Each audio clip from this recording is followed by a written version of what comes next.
Hey guys, I'm Lipika and you're watching my channel Art in Blood, and this one is my first face reveal video. Though I have revealed my face in some of my previous videos, and you can also see my face in my YouTube DP, but this one is the more official one. And anyways, today I'm gonna start a portrait of Marilyn Monroe. She was an American actress of 1950s and 1960s. This one is a time-lapse video, but I promise in my coming videos I will show how I make my portraits and I will guide you how to make portraits. Though I'm not very professional, but I will try my best. And there are many people who doesn't believe that I'm the only one who makes my portrait.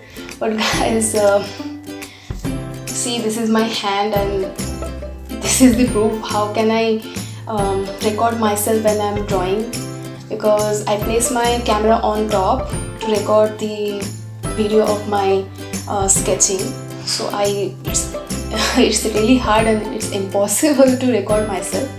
So that's why I can't record my face in any of my portrait videos.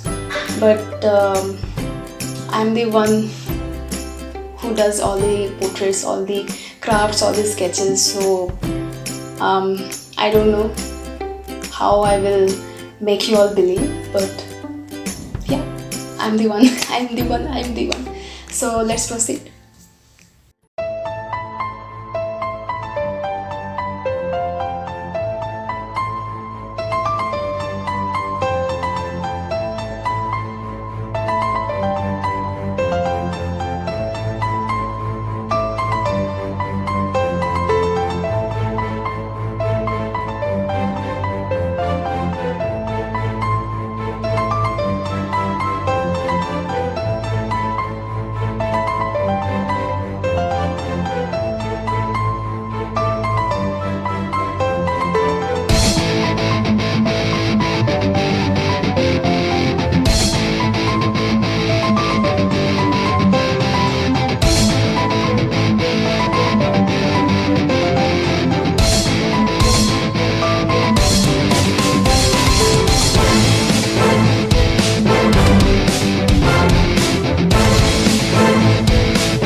Thanks for watching my video, and don't forget to like, comment, share and subscribe my channel, and below there is a bell icon. Press the bell icon to get future updates from my channel. Hasta la vista and dorse alvida.